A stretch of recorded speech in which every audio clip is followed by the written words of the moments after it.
상반기가 지나서 하반기가 시작이 되었는데 어떠세요? 새롭게 하반기를 맞이하시는 기분이 좋으십니까? 불안하십니까? 기대가 되십니까? 후회가 되십니까?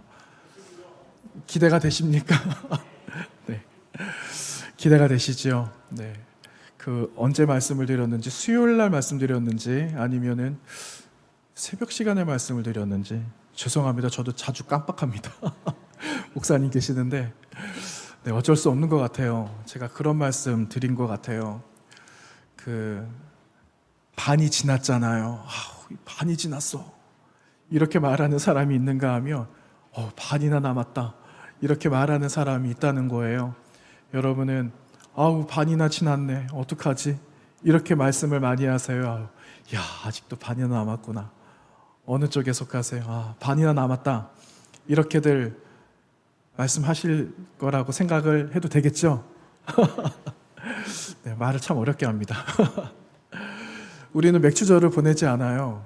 우리는 추수감사절 10월달, 11월달, 11월 세 번째 주가 추수감사주일인데 우리는 추수감사주일을 보내 맥주절은 보내지는 않습니다. 그런데 유대 사람들에게는 이 맥주절의 의미가 참 의미가 있죠. 왜냐하면은 첫 해 첫 곡식을 드리는 해거든요.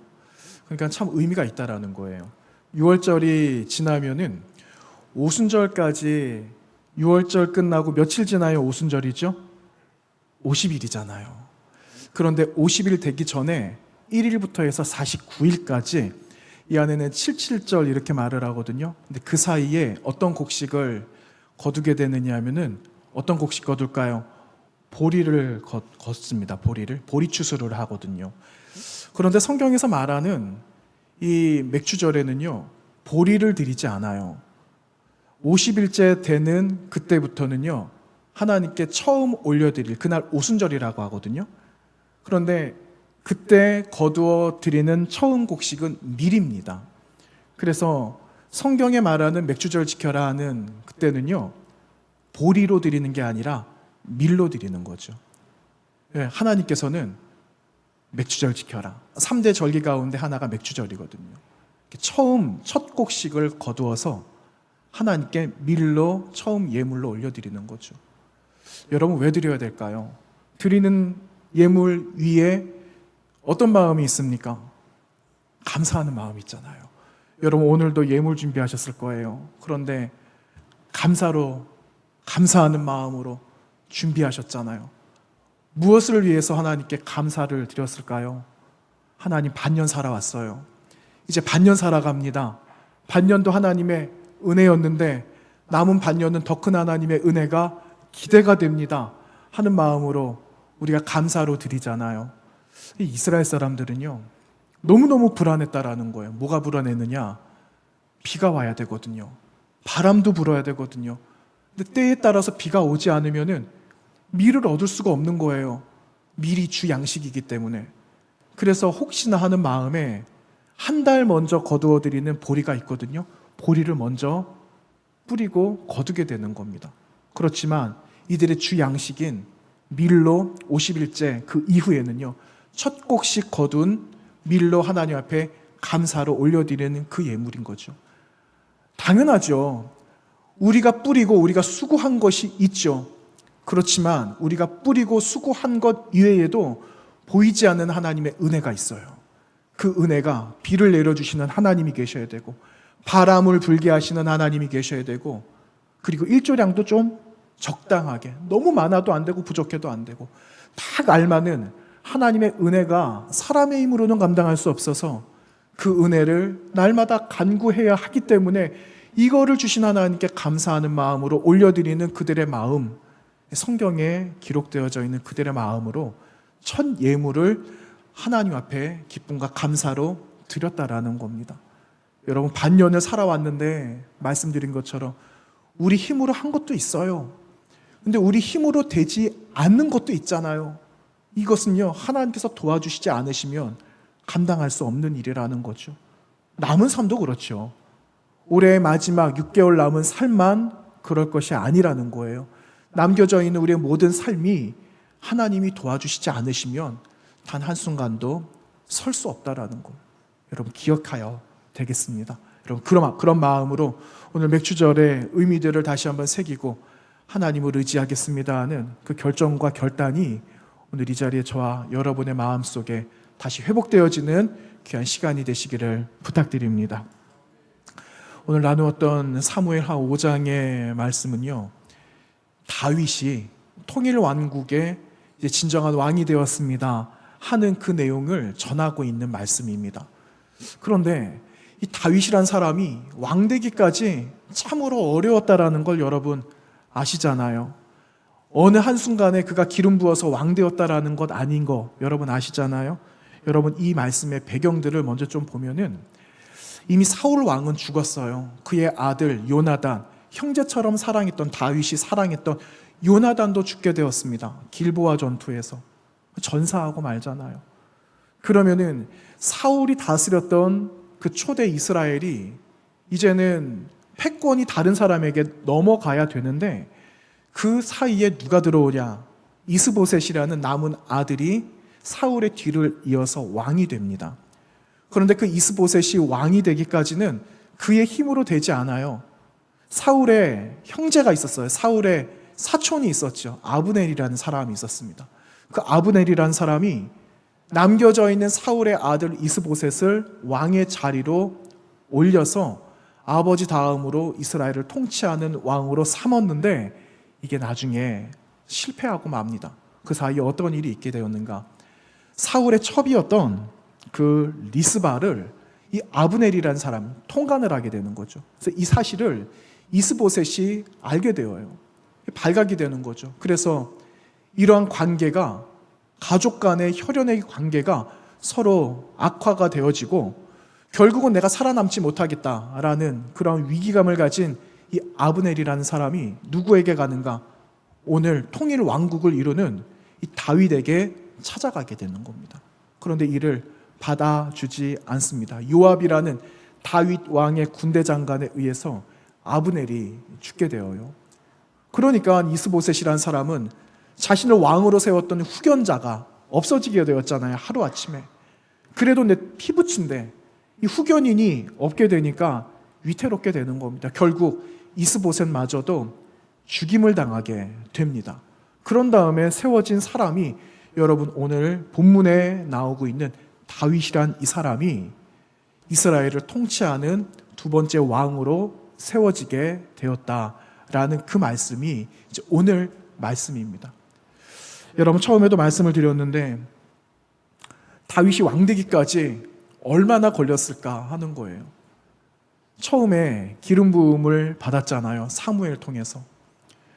그런데 그의 나이는 아직 20살도 되지 않았을 때 그 어린 나이에 기름 부음을 받게 되었는데 오늘 이 시간에 통일 왕국을 이루는 이제 왕이 되었는데 그 사이에 시간이 얼마나 흘렀을까 하는 겁니다. 얼마나 흘렀을까요? 1년 흘렀을까요? 아니면은 한 10년 흘렀을까요? 한 20년 흘렀을까요? 20년 흘렀을까요? 네. 대략 계산해 보면은 대략 숫자가 나오죠. 한 20년 기다립니다. 이 말은요, 쉽게 되는 일은 없다라는 거예요. 여러분 지금까지 살아오신 여정들 보세요. 연륜을 쌓아오신 지금 현재의 시간들을 돌이켜 보시면은 쉽게 된 일이 있으셨습니까? 쉽게 된 게 없잖아요. 우리 아이들에게도 이런 이야기를 해보면은 아이들도 똑같이 이야기할걸요? 처음에는 부모님이 다 주시니까는 그냥 받아서 먹으면 되니까 모릅니다. 학교를 가고 공부를 하고 경쟁을 하고 살아남아야 되니까 나는 이만큼 했는데 쉽게 되는 게 없구나 라는 것을 아이들도 깨닫게 되거든요. 20년이란 시간을 이렇게 흘려보내면서 다윗의 마음에도 하루아침에 될 수 있는 일은 아무것도 없구나.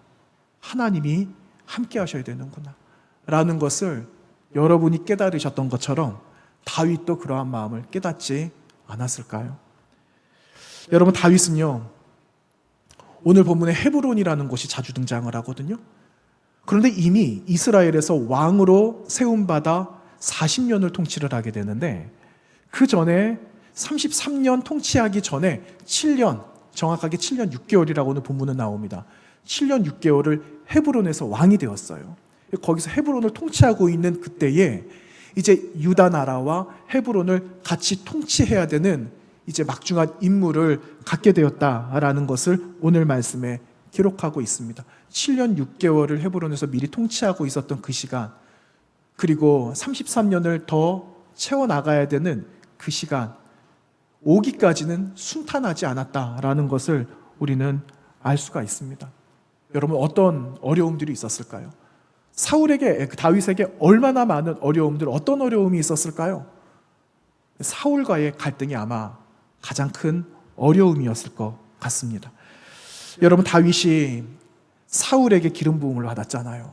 그런데 하나님의 영이, 하나님의 신이 다윗과 함께하고 계시는 거예요. 근데 그것을 다윗이 알지만 그것을 누가 보고 있습니까? 사울이란 사람도 알고 있거든요. 하나님께서 세밀하게 간섭하시고 그를 준비시켜 주시고 계시는 것을 사울도 알고 있었어요.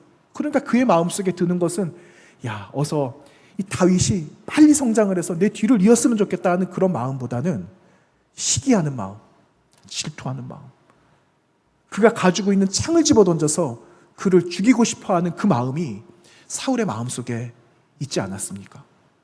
이것을 보니까 견딜 수가 없었다라는 거죠.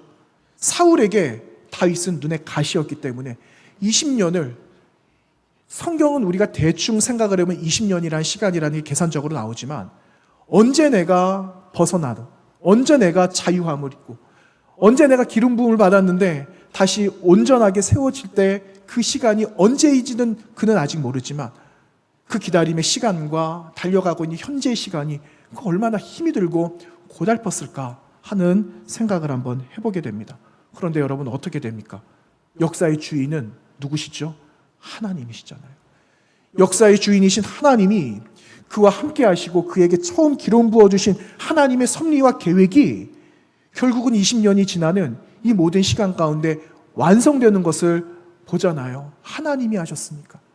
여러분, 이런 생각을 한번 해봅니다. 만약에 다윗이 걸어왔던 20년의 시간과 이후에 40년 통치를 하게 되는, 33년 더해서 40년 모두 통치를 하게 되는데, 만약에 하나님의 계획이 아니었다라면, 사람의 계획이었다라면 어떻게 됐을까?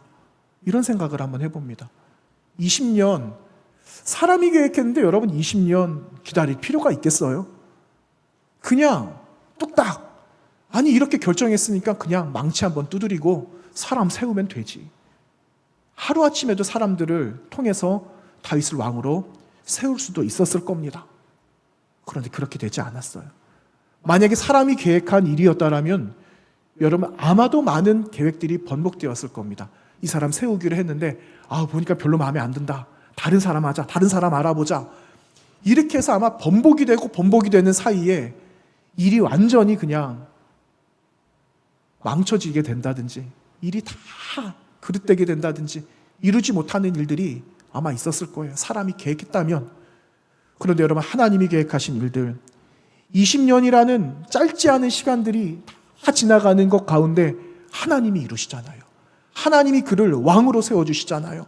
그래서 하나님께서 세밀하게 간섭하시고 하나님께서 인도하셨기 때문에 가능한 일인 줄로 믿는 겁니다. 여러분, 우리를 인도하시는 하나님이 계세요. 앞으로도 인도하실 겁니다.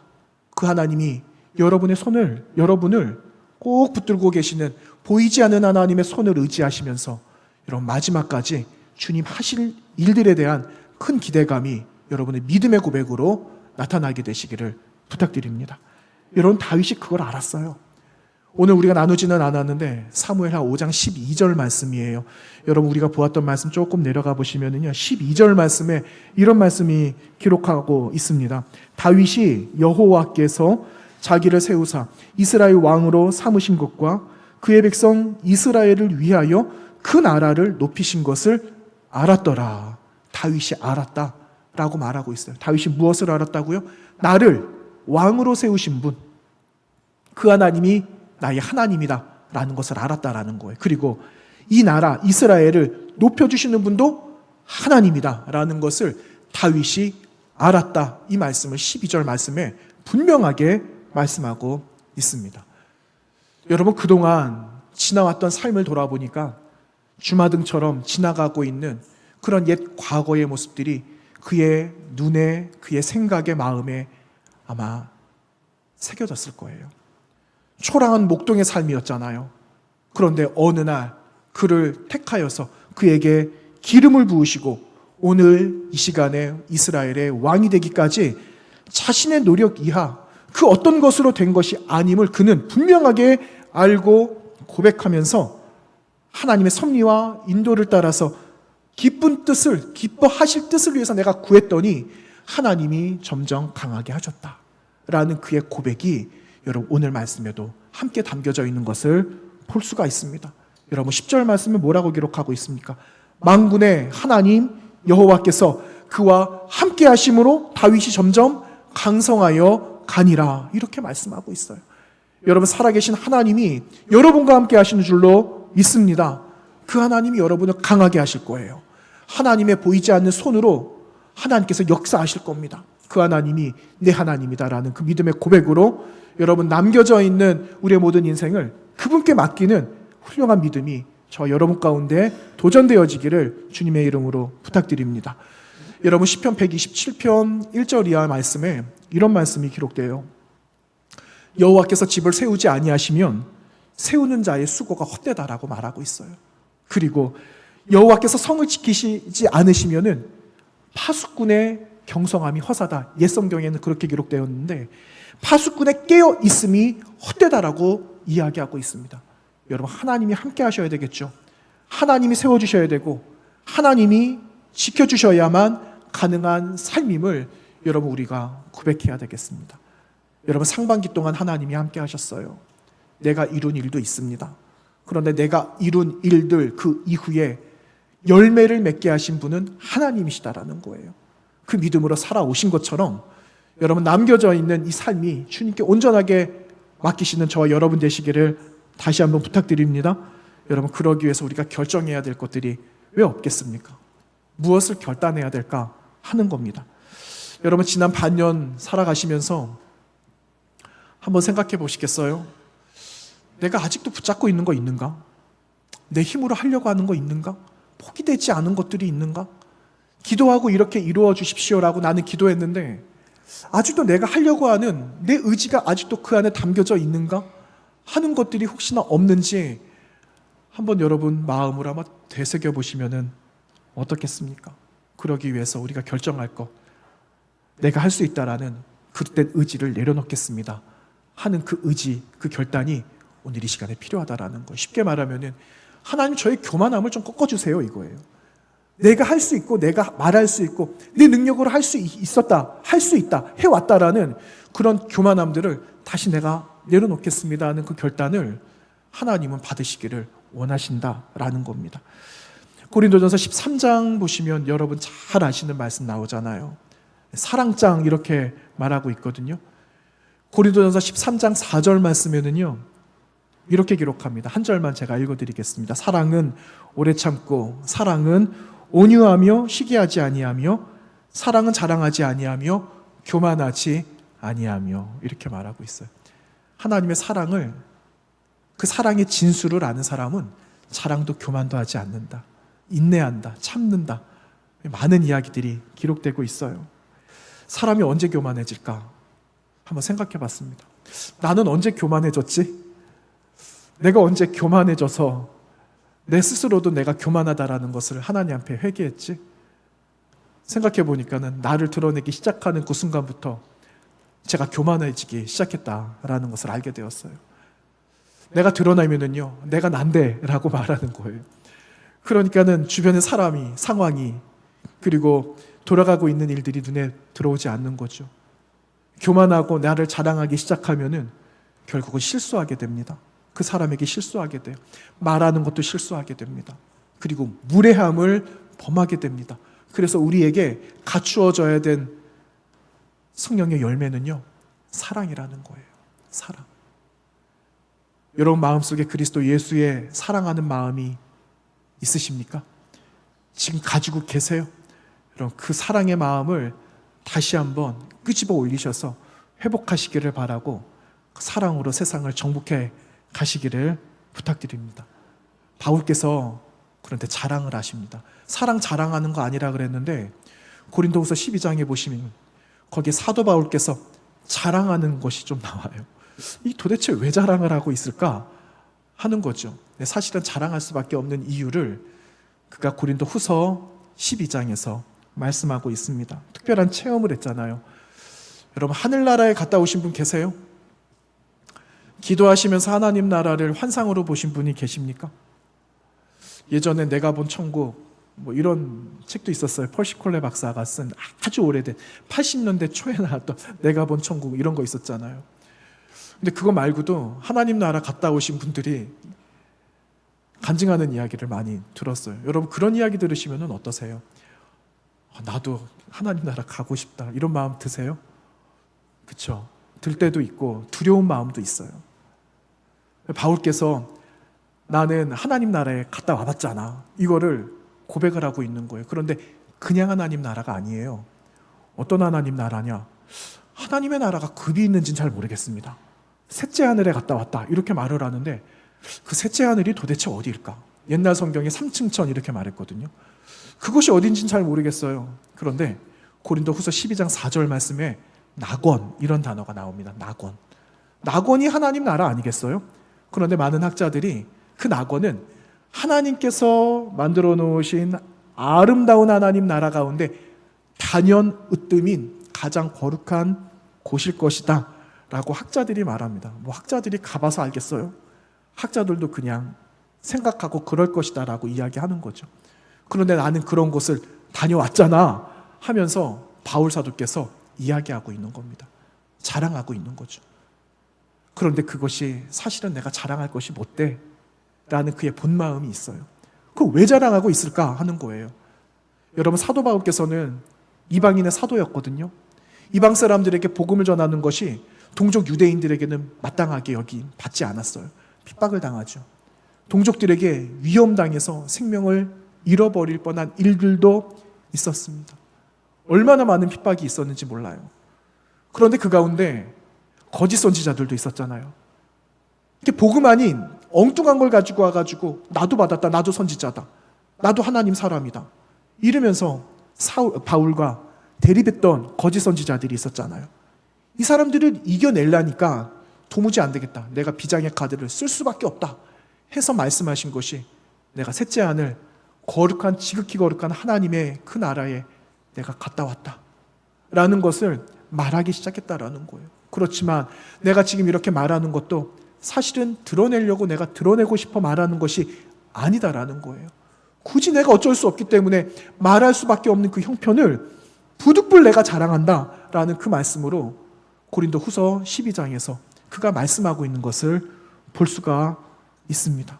내가 아무리 자랑한다라고 그래도 하나님의 영광과 비교해 볼 때는 나의 자랑은 털끝만큼도 나는 미치지 못한다, 아무것도 안 된다라는 그 말을 바울께서 말씀하고 있는 것입니다. 하지만 바울께서 한 가지 자랑하거든요. 하지만 내가 이런 것들도 내가 경험했지만 내가 하나님의 영광을 위해서 내가 이것만큼은 내가 자랑해야 되겠어 하면서 자랑하셨던 것이 무엇이냐면은 나의 약함을 자랑하셨다라는 거예요. 여러분, 지금 약함들을 주머니에서 한번 꺼내보십시오. 여러분, 아킬레스건을 지금 빨리 꺼내보세요. 꺼내기 싫으시잖아요. 제가 한번 제가 꺼내볼까요? 저도 꺼내고 싶지 않습니다. 부끄럽기 때문에. 내가 이거를 꺼내는 순간 세상이 어떻게 나를 칠지 모르기 때문에 저는 이거 꺼낼 수 없어요. 여러분도 마찬가지잖아요. 그런데 하나님의 은혜를 알고 하나님이 하시고 하나님이 하실 것이라는 그 믿는 사람은요, 나의 약함이 무슨 이유가 되겠습니까? 바울께서 뭐라고 고백하시는지 한번 볼까요? 고린도후서 12장 9절과 10절 말씀에 이렇게 고백합니다. 그러므로 도리어 크게 기뻐함으로 나의 여러 약한 것들에 대하여 자랑하리니. 약한 것을 자랑하기로 작정하신 거죠. 이는 그리스도의 능력이 내게 머물게 하려 함이라. 그러므로 내가 그리스도를 위하여 약한 것들과 능력과 궁핍과 박해와 곤고를 기뻐하노니 이는 내가 약한 그때의 강함이라. 이런 고백을 하고 계세요. 바울께서 당하신 그 약함들은요, 이미 약한 게 있었어요. 육체의 가시가 있었잖아요. 육체의 가시를 하나님 제거해 주실 수 없으세요? 라고 고백했을 때 이 장, 똑같은 장이에요. 고린도후서 12장에서 너 지금 가지고 있는 그 은혜가 너에게 좋게 충분해, 그것도 괜찮아 하시면서 하나님 위로해 주실 때 나의 이런 약함이 있다라는 것을 이방인들에게, 동족들에게 서슴없이 말하였다라는 거예요. 여러분, 그를 신뢰할 수가 있겠어요? 연약함이 있는데, 주의 말씀을 전하다가 무슨 일이 일어날지도 모르는데 여러분, 그 사람을 신뢰할 수가 있겠어요? 그 사람 몹쓸 사람이야, 안 돼. 오히려 복음이 잘 전해졌는데 이제는 복음이 막힐 것 같아, 안 돼. 다른 사람으로 바꿔야 돼. 세상은 그렇게 말하지 않을까요? 수없이 맞는 매가 있었는데 나 이렇게 매를 맞은 사람이에요. 쉽게 말하면 세상에게 저 왕따당한 사람입니다 라고 말하는데 여러분, 그 사람을 어떻게 높여, 그리고 어떻게 그 사람을 신뢰할 수가 있겠습니까? 그런데 그가 말하잖아요. 내가 이런 어려움이 있었는데 그 안에 역사하신 분이 계신다라고 말을 해요. 그분이 하나님이다, 그분이 예수 그리스도다라는 것을 말하면서 나의 약함들을 다 제거해 주시고 약함 가운데 그분의 능력 강함을 나에게 주셨기 때문에 나는 이 말씀을 전할 수밖에 없다라는 그 사실을 자랑하고 있다라는 거예요. 여러분, 무엇을 자랑하시겠어요? 내가 좀 있는 것을 자랑하시겠습니까? 내가 예수 그리스도로 인하여 구원받은 것을 자랑하시겠습니까? 여러분, 이 후자의 영광된 이 고백을 통해서 하나님의 기쁨이 되어지시고 세상 가운데 기쁨 없는 자들에게 진정한 기쁨이 무엇인가를 전하고 선포하는 저와 여러분이 되시기를 바랍니다. 여러분, 그래서 우리가 약함도 귀하게 여겨야 돼요. 나에게 이런 연약함이 있고 아픔이 있지만 이것도 내가 사랑하는 거예요. 이것도 내가 끌어안는 겁니다. 그러면 그것을 하나님이 사용하시기 때문에 하나님이 일하시는 순간이다라는 것을 여러분 잊지 않으시기를 바랍니다. 어린아이들이 걸어요. 이제 막 돌 지나서 아장아장 걷는 아이들, 제가 자주 말씀드리잖아요. 그 아이들을 잡으면은요, 아이들이 손을 뿌리칩니다. 잡지 말래요. 이제 좀 걸어보니까 한두 걸음 걸으니까 자기 세상인 걸 알거든요. 어디든지 갈 수 있을 것 같다고 생각을 하거든요. 그래서 얘 안 된다 알아듣지도 못하는 그 아이들을 잡고 그러면은요, 손을 뿌리치고 가다가 어떻게 되죠? 결국 넘어져요. 결국은 넘어지고 그때서야 그 아이들을 다시 꼭 끌어안아줘서 꼭 잡으면은 그때 손을 뿌리칠까요? 안 뿌리칠까요? 그때는 포기하는 거죠. 걸어보니까 안 된다라는 것을 이제 처음 그 아픔을 아는 거예요. 그러면서 깨닫게 되는 것 아니겠어요? 여러분, 우리의 삶도 이와 같다라는 생각이 들어요. 열심히 달려왔어요. 너무너무 잘 되는 겁니다.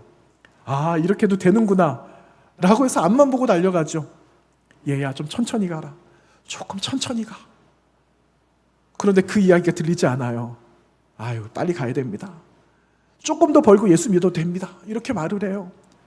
그런데 시간이 우리를 기다려주는가? 기다려주지 않잖아요. 그러다가 넘어질 때 우리는 앙하고 울어버립니다. 이런 삶이 우리의 삶이었어요. 그럼에도 주님은 늘 그 자리에 계셨다라는 겁니다. 여러분, 넘어지고 나서 잡아야 될까요? 넘어지기 전에 잡아야 될까요? 넘어지기 전에 잡아야 돼요. 여러분, 지금 뭐 붙들고 계세요? 내 의지를 붙들고 계십니까? 하나님 말씀 붙들고 계세요? 한번 보여주세요. 어디 붙들고 계시는지 한번 보여주세요. 하나님께서 보자, 주님께서 한번 보자 하시면 자신 있게 여러분 말씀하시기를 바랍니다. 한 나흘 전에 사진 한 장을 봤어요. 저 이제 아는 목사님이 사진을 이렇게 몇 장을 올리셨는데 가족들과 너무 귀한 분을 만난 거예요. 제가 사실은 그냥 은연중의 마음에 이분이 지금 살아계실까? 이분이 살아계신다면 어떤 모습일까? 이 생각을 한두 번 해본 적이 있거든요. 근데 그분이 누구냐면요, 제가 중학교 2, 3학년 때였던 것 같아요. 중학교 때 처음 간증집, 수필집 이런 걸 보았는데 제목이 그 이름인가 그랬어요. 그 이름. 여러분, 그 이름이라는 시를 쓰신 분이 누군지 아세요? 잘 모르세요? 여러분, 송명희 시인을 아세요? 송명희 시인 아시는 분들 계실 거예요. 그러면 이 찬양 하시면 아실 겁니다. 나 가진 재물 없으나. 다 아시죠? 그 찬양, 그 시를 쓰신 송명희 시인이에요. 근데 그분은 중증 내성마비를 앓고 계시거든요. 네. 10달을 다 채우지 못하고 빨리 퇴원하셨어요. 죽을 고비를 넘기고 하지만 온전하게 회복이 안 돼서 중증 내성마비를 앓고 계시고 온몸이 비틀어지는, 말도 잘 할 수 없는 그런 분이잖아요. 근데 제가 그 사진을 봤는데 하나도 변하지 않았다라는 생각이 들었어요. 저 어렸을 때 책에서 보았던 사진 한 장이 있었거든요. 근데 그 사진하고 세월이 지금 한 30년 이상 좀 지났습니다. 그런데 그 모습 그냥 그대로예요. 세월의 흔적만 있는 거죠. 머리가 백발이 되고, 그리고 얼굴에는 주름이 새겨지고 세월의 흔적만 남게 되었는데, 오히려 젊은 시절 때의 그 예뻤던 모습보다 30년이 지난, 훨씬 지난 지금의 모습이 주님을 닮았구나, 더 아름답구나, 이런 생각이 제 마음속에 들었습니다. 제가 사실은 보여드리고 싶었는데 초상권 때문에 네, 너무너무 아름답게 세월이 지난 그 흔적들을 보게 되었어요. 그러면서 그분이 쓰셨던 시를 다시 한번 생각해 보게 되었습니다. 어떤 시냐?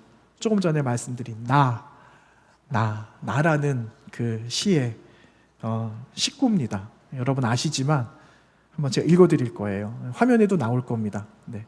마음으로 불러보셔도 되고. 네. 제가 한번 읽어보겠습니다.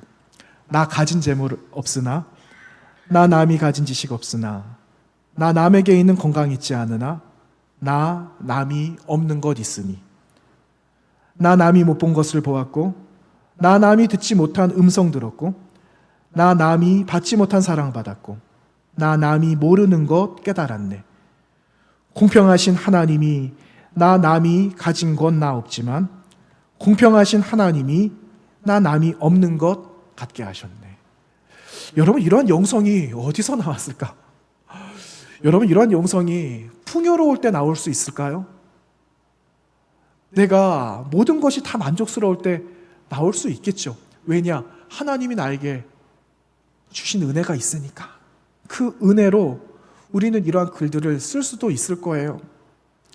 그런데 이러한 식구를, 이러한 고백을 할 수 있는 순간은 가장 연약했던 순간, 그 연약했던 순간에 나오는 고백, 참 고백이 아니겠습니까? 여러분, 언제 자랑을 할 수 있을까요? 내가 연약하다라는 것을 언제 내가 자랑할 수 있을까요? 건강할 때일까요? 연약할 때일까요? 약할 때요, 약할 때. 연약함, 나의 약점이 빛을 발하는 순간은요, 내가 진짜 연약해 있을 때, 그리고 그분을 만나는 그 순간에 여러분, 연약함이 자랑되는 자리임을 기억하시기를 바랍니다.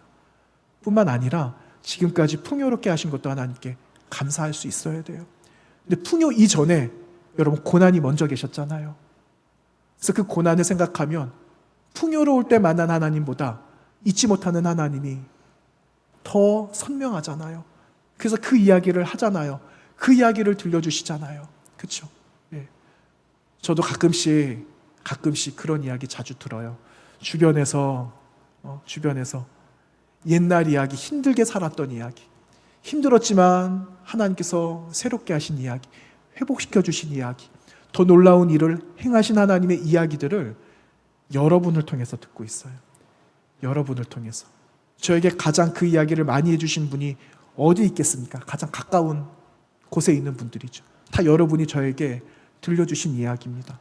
여러분, 그 고백을 우리가 가지고 있기 때문에 연약해도 일어설 수 있는 것 아니겠습니까?